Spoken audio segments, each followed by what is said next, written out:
We're going to start with FBI agents busy this morning, arresting nearly a dozen Bay Area officers for crimes ranging from violating suspect civil rights to obstruction of justice. Child knows what that meant. If you're the FBI director and you don't know what that meant assassination.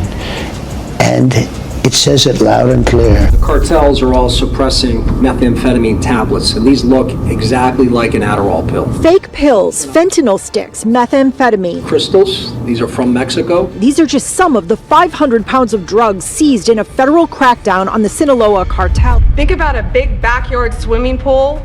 That would fill 1.5 swimming pools. Just the powder cocaine that has been removed, saving lives this last month, thanks to all of these people around the table.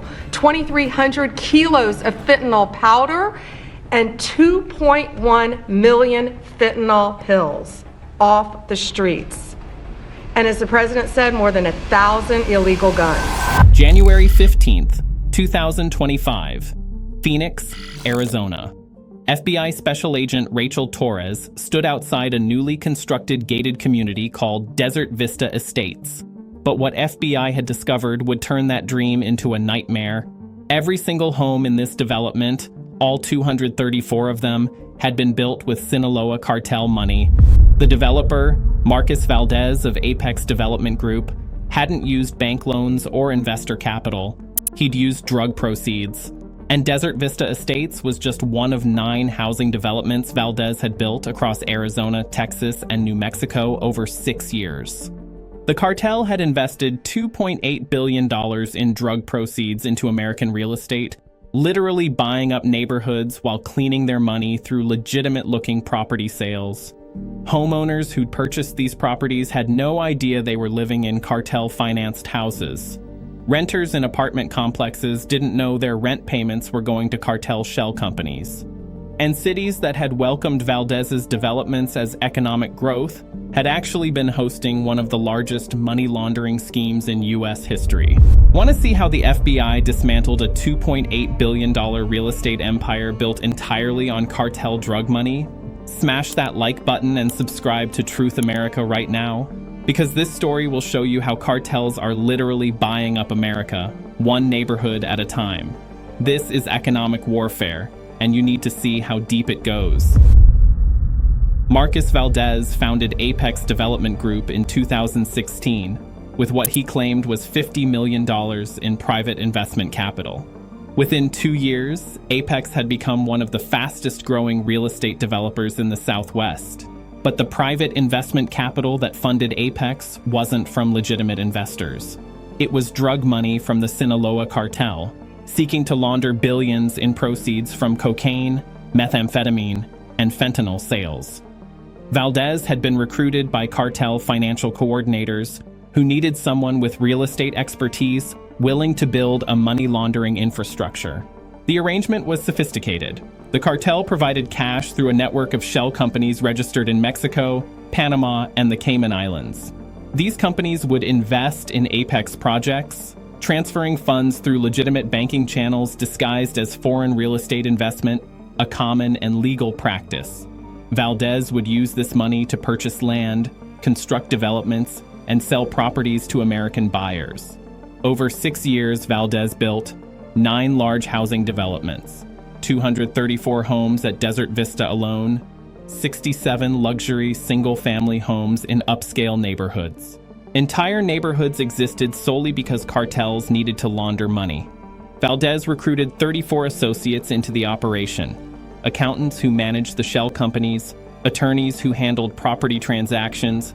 The investigation that would destroy Valdez's empire began in July 2024, when IRS financial investigators noticed patterns in real estate transactions in Phoenix. Multiple properties sold by Apex Development Group had buyers who paid cash, sometimes $800,000 or $1.2 million in cash, which was unusual and required reporting under anti-money laundering laws. But when IRS investigators traced the buyers, they found shell companies with no apparent legitimate business operations. The companies existed only on paper, with addresses at mail forwarding services and bank accounts that received large transfers from foreign sources immediately before property purchases. These were classic money laundering red flags. IRS referred the case to FBI's Financial Crimes Unit. FBI began investigating Apex Development Group and discovered something shocking. Nearly 40% of all properties Valdez had built and sold over 6 years were purchased by shell companies with characteristics suggesting money laundering. The scale indicated this wasn't isolated fraud. This was systematic. FBI obtained federal warrants for Apex's financial records. By December 2024, FBI had built an overwhelming case. Financial records proving $2.8 billion flowing from cartel sources through shell companies into Apex projects, wiretaps documenting Valdez's coordination with cartels, property records showing 340 properties purchased with illicit funds, and testimony from financial experts explaining how the scheme worked. January 22, 2025, 6 a.m., FBI tactical teams, IRS criminal investigators, and Arizona state authorities executed the largest real estate seizure operation in U.S. history. Operation Concrete Empire would simultaneously arrest 35 individuals and seize 340 properties valued at $2.8 billion. At precisely 6:17 a.m., FBI agents arrived at Valdez's $8.4 million estate in Paradise Valley, Arizona. He was having breakfast on his terrace overlooking Camelback Mountain when agents knocked. Marcus Valdez, FBI. You're under arrest for money laundering, conspiracy, and operating an unlicensed money transmitting business. Valdez didn't resist. He simply set down his coffee and asked his attorney's number.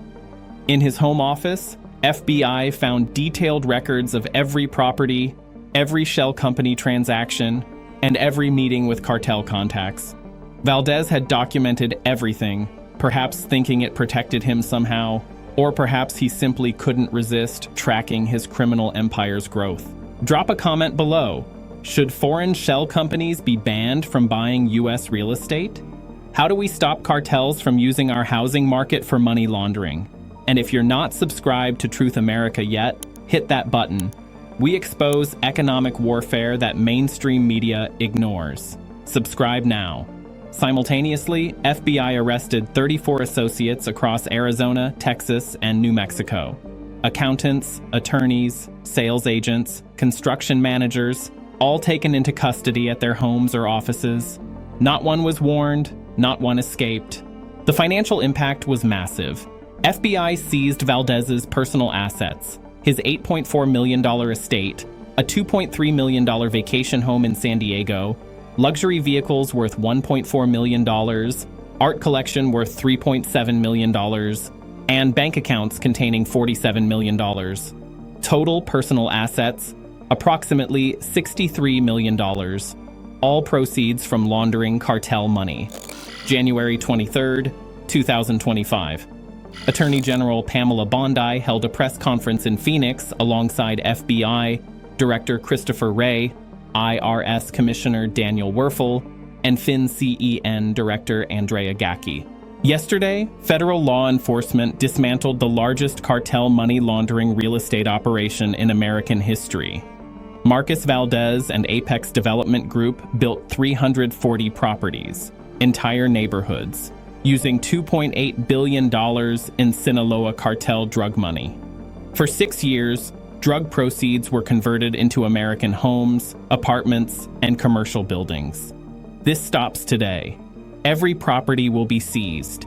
Every individual involved will face federal prosecution. And we are sending a message to cartels worldwide. American real estate is not your money laundering playground. The charges were comprehensive: money laundering, conspiracy to launder monetary instruments, operating an unlicensed money transmitting business, fraud, and racketeering. Valdez faced over 300 criminal counts carrying potential sentences exceeding 400 years in federal prison. Faced with overwhelming evidence, 29 of the 35 defendants accepted plea agreements within 4 months, receiving sentences ranging from 8 to 25 years. Their cooperation provided additional evidence against Valdez and the remaining defendants. 6 defendants, including Valdez, went to trial in June 2025. The trial lasted 13 weeks. Prosecutors presented financial records tracing $2.8 billion from cartel sources to Apex projects, wiretaps of Valdez coordinating with cartel money launderers, property records documenting 340 properties built with illicit funds, expert testimony explaining the money laundering scheme, testimony from cooperating defendants, evidence showing Valdez earned $63 million personally. The jury deliberated 3 days before convicting all 6 defendants on all counts. The verdicts represented a complete victory for federal prosecutors. At sentencing in September 2025, Marcus Valdez received 35 years in federal prison. The judge's words were direct. "You built an empire on blood money. 340 properties, homes where families live, apartments where people raise children, all exist because you agreed to launder drug proceeds for cartels. You didn't care that the money came from poisoning communities. You cared only about your 40% cut. You will spend decades in prison contemplating your greed." The 5 other defendants received sentences ranging from 18 to 30 years. All $63 million in Valdez's personal assets were forfeited to the federal government. The property disposition was more complicated. Federal courts established a process. For legitimately purchased homes, 213 properties, innocent homeowners were confirmed as rightful owners. Federal Bureau of Investigation liens were released. These families kept their homes. They'd done nothing wrong. For properties still held by Apex/shell companies, 127 properties, these were liquidated through federal asset forfeiture sales. Properties sold at market value, generating approximately $1.1 billion. Proceeds went to victim compensation funds for families affected by cartel violence. The impact on communities was mixed. Cities lost tax revenue when apartment complexes and commercial buildings were seized and sat vacant during proceedings. Construction jobs disappeared when Apex shut down, but housing markets benefited when 127 seized properties were sold properly, increasing legitimate inventory. The case triggered nationwide reforms in real estate anti-money laundering enforcement. New regulations require enhanced scrutiny of all cash real estate purchases over $300,000, mandatory identification of beneficial owners behind shell companies purchasing property. Real estate agents must report suspicious transactions. Title companies must verify source of funds for large transactions. State and federal coordination on tracking foreign real estate investment. Congress held hearings examining how cartels had exploited gaps in real estate regulation. The uncomfortable truth? Real estate had been one of the last major sectors without strong anti-money laundering controls. Cartels had taken advantage, buying up American property while cleaning billions in drug money. President Trump addressed the convictions during a speech on securing America's economy. A real estate developer in Arizona built 340 properties using cartel drug money. He made $63 million helping cartels launder $2.8 billion. He turned American neighborhoods into money laundering machines. But we caught him, we prosecuted him, and we're seizing every property. Cartels will not buy America. We will not allow our real estate markets to be used for cleaning drug money. And anyone who tries will face federal prison. By November 2025, all 127 seized properties had been sold through proper channels, generating over $1.1 billion for federal victim compensation programs. The 213 homes purchased by innocent buyers remained with their owners, though property values in some developments dropped when the cartel financing news became public. Marcus Valdez sits in federal prison in Tucson, serving a 35-year sentence. The man who once controlled a $2.8 billion real estate empire now lives in an 8x10 cell. His company is dissolved, his properties are gone, and the neighborhoods he built stand as monuments to how cartels attempted to literally buy up America, one development at a time.